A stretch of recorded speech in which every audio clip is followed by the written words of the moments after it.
நாளின் செய்யும் வினிதானின் செய்யும் என நாடி வந்த கோழியின் செய்யும் கொடுங்கூற்றியன் செய்யும் குமரேசர் இரு தாளும் சிலம்பும் சதங்கையும் தண்டையும் சண்முகம் தோளும் கடம்பும் எனக்கு முன்னே வந்து தோன்றினே.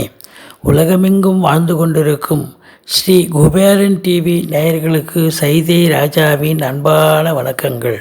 நாம் இப்பொழுது இந்த எபிசோடில் வார ராசி பலன்கள் செப்டம்பர் 4ஆம் தேதி முதல் செப்டம்பர் 10ஆம் தேதி வரைக்கும் உள்ளடக்கிய நாட்களுக்கு கிரகங்கள் வாக்கிய பஞ்சாங்க அடிப்படையில் 12 ராசிகளுக்கும் எப்பேற்பட்ட பலன்களை வழங்கப் போகிறது என்பதை ஒவ்வொரு ராசியாக பார்க்கலாம் வாங்க. மிதுன ராசி காலபுருஷனுக்கு 3வது ராசி. புத பகவான் ஆட்சி பெறும் வீடு. மிருகசீரிஷம் 3, 4, திருவாதிரை, புனர்பூசம் 1, 2, 3 பாதங்கள் உள்ளடக்கியது. இந்த ராசிக்கு இந்த வார கிரகங்கள் எப்பேற்பட்ட பலன்களை வழங்கப் போகிறது. ராசிநாதன் 3ஆம் இடத்துல முயற்சி ஸ்தானத்தில் குரு பார்வையில் இருக்கார். பூர்வ புண்ணிய ஸ்தானத்தை குரு பார்க்குறார். 7ஆம் வீட்டை குரு பார்க்குறார்.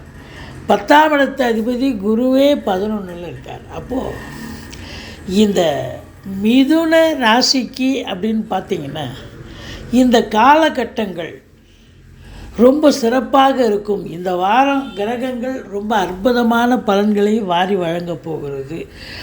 இன்னொரு ப்ளஸ் பாயிண்ட்டு என்ன அப்படின்னா, இந்த சனி பகவான் கெடுக்கக்கூடிய சனி பகவான் உங்களுக்கு இப்போது நன்மைகளை செய்யக்கூடிய அமைப்பில் இருக்கார். அவர் 8ல் இருந்தாலும் வக்ரகதியில் தான் இருக்கார். அப்போது அவர் 7க்கு வந்ததாக ஒரு நிலை. அப்போ அஷ்டமத்து சனியினுடைய தீவிரம் இல்லை.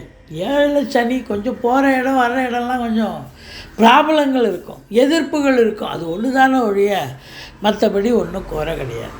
பாருங்கள், ராசிநாதன் புதன் 3ஆம் இடத்துல முயற்சி ஸ்தானத்தில் இருக்கிறார். பிபிஓ, சாஃப்ட்வேர், ஹார்ட்வேர், தபால் தந்தி இலாக்கா, கொரியர் சர்வீஸ், விளையாட்டு வீரர்கள், வீராங்கனைகள், நடனக் கலைஞர்கள், ஸ்டண்ட்டு கலைஞர்கள், பின்னணி பாடகர்கள், இசை அமைப்பாளர்கள், இசை வல்லுநர்கள், சினிமா மற்றும் தொலைக்காட்சி பிரிவில் பணியாற்றக்கூடிய நடிகர் நடிகைகள், டெக்னீஷியன்கள், எடிட்டர்கள், கேமராமேன்கள், புகைப்பட கலைஞர்கள் அத்துணை பேர்களுக்கும் வாய்ப்புகள் வந்து கதவை தட்டும்.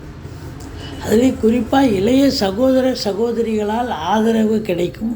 வெளியூர் வெளி மாநிலம் செல்லவிருக்கும் அன்பர்கள், வெளிநாடு செல்லவிருக்கும் அன்பர்களுக்கு நல்ல தகவல் கண்டிப்பாக வரப்போகிறது. நீங்கள் நிச்சயமாக எதிர்பார்க்கலாம்.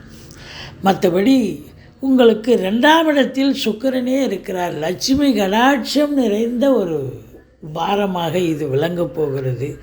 நல்ல பண வருவாய், பொருள் வருவாய், குடும்பத்தில் நிம்மதி, சந்தோஷம், குதூகலம் ஏற்பட போகிறது. 4ஆம் இடத்தில் செவ்வாயே இருக்கிறார். அப்போது மனை வாங்க, வீடு வாங்க, வீடு கட்ட, ஃப்ளாட் வாங்க, உங்கள் அபிலாஷை என்னவோ அது கண்டிப்பாக நிறைவேறும். ஏன்னா பூமிகாரகன் இல்லையா செவ்வாய். அப்போ இடம் விற்பது வாங்குவது தொடர்பில் இருக்கும் அன்பர்களுக்கு நல்லதே நடக்கும். செங்கல், மணல், ஜல்லி, ஹார்ட்வேர்ஸ் போன்ற பிரிவில் பணியாற்றக்கூடியவர்களுக்கும் நன்மைகள் நடக்கக்கூடிய ஒரு அமைப்பு. பூர்வ புண்ணியஸ்தானத்தை குரு பார்க்கிறார். குலதெய்வத்தின் அனுகிரகத்தாலும் இஷ்ட தெய்வத்தின் ஆசீர்வாதத்தாலும் உங்களுக்கு இந்த வாரம் பிள்ளைகளுடைய உயர்கல்வி மிக சிறப்பாக விளங்கப் போகிறது. அவங்க உள்நாட்டில் படித்தாலும் சரி, வெளிநாட்டில் போய் படித்தாலும் சரி, அவங்க கல்வி மிக சிறப்பாக அமையப்போகிறது. நீண்ட நாளாக குழந்தை பேர் இல்லாதவர்களுக்கு குழந்தை கிடைக்கக்கூடிய தகவல் கண்டிப்பாக வருது. பூர்வீகத்தில் இடம், அதாவது நீங்கள் சொத்து பத்துக்கள் இது வரைக்கும் பிரிச்சிக்கல அப்படின்னு நினைக்கக்கூடிய அன்பர்கள் இப்போ தாராளமாக பிரிச்சுக்கலாம். 5ல் கேது இருந்தாலும் குரு பார்க்கிறது. ஆன்மீகத்தில் அதிக நாட்டம் ஏற்படும். மற்றபடி 7ஆம் இடம் குரு பார்வையில் இருப்பது திருமண வயதில் இருக்கும் இந்த மிதுன ராசி அன்பர்களுக்கு நல்ல தகவல் கண்டிப்பாக வரப்போகிறது. மற்றபடி நண்பர்களால் ஆதாயம், உறவினர்களால் கூட ஆதாயம், தொழில் கூட்டாளிகள் உங்களுக்கு ஆதரவாக செயல்படுவார்கள். தொழில் செய்யும் கூட்டு தொழிலும் மிக சிறப்பாக செல்லும்.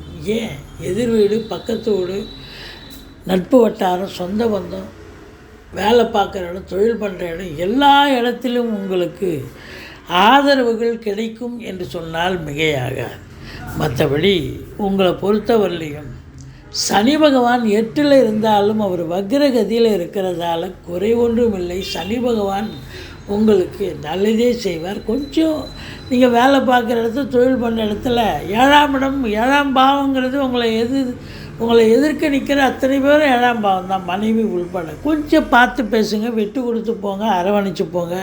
யாராக இருந்தாலும் கொஞ்சம் அனுசரித்து போங்க, எந்த ஒரு பிரச்சனையும் வராது. 10ஆம் இடத்து அதிபதி 11ல் இருக்கார். சூப்பருங்க. அதாவது உத்தியோகம் பார்க்குறவங்களுக்கு ப்ரமோஷன் எதிர்பார்க்கலாம், ட்ரான்ஸ்ஃபர் எதிர்பார்க்கலாம், இன்க்ரிமெண்ட் எதிர்பார்க்குறவங்களுக்கு இருப்பாங்க. மேலதிகாரி சக ஊழியருடைய ஆதரவு கிடைக்கும். சொந்த தொழில் பண்ணுறவங்க நம்பி கடன் வாங்கி தொழிலில் போடுங்க. தொழில் நல்ல விருத்தி ஆகும். நல்ல சம்பாத்தியத்தை பார்க்க போகிறீங்க. நல்ல லட்சுமி கடாட்சத்தை பெறப்போகிறீர்கள். பணம் பல வகையில் உங்கள் பையை நிரப்பும். வங்கி கணக்கு உயரும். என்னதான் செலவினங்கள் ஏற்பட்டாலும் செலவினங்களை தாண்டி உங்களுக்கு கை மிச்சமாகும். வங்கி கணக்கில் இருப்பு ஏறும் அப்படின்னு சொல்லலாம்.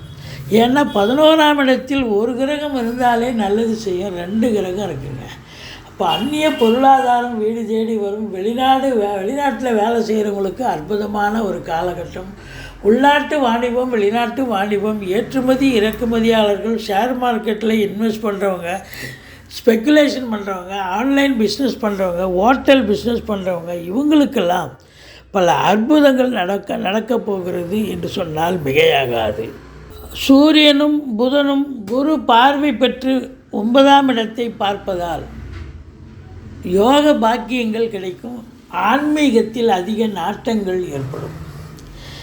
லட்சுமி கடாட்சம் நிறைந்த ஒரு காலகட்டம். மொத்தத்தில் இந்த மிதுன ராசிக்கு இந்த வாரம் நிச்சயமாக நல்ல பலன்கள் எதிர்பார்க்கலாம். சூப்பராக இருக்க போகிறீங்க. நல்ல சம்பாத்தியம் இரட்டிப்பாக போகிறது. குடும்பத்தில் நிம்மதி சந்தோஷம் ஏற்பட போகிறது. அற்புதமான ஒரு வாரமாக அமையப்போகிறது. நீங்கள் பெருமாளை சேவியுங்கள், சக்கரத்தாழ்வாரை வழிபாடு செய்யுங்கள். ஸ்ரீ குபேரன் டிவியை பார்த்தமைக்கு நன்றிகள். மேலும் இது போன்ற தகவல்களை தெரிந்து கொள்ள ஸ்ரீ குபேரன் டிவியை சப்ஸ்கிரைப் செய்யுங்கள். மறக்காமல் பெல் ஐக்கானை கிளிக் செய்யுங்கள்.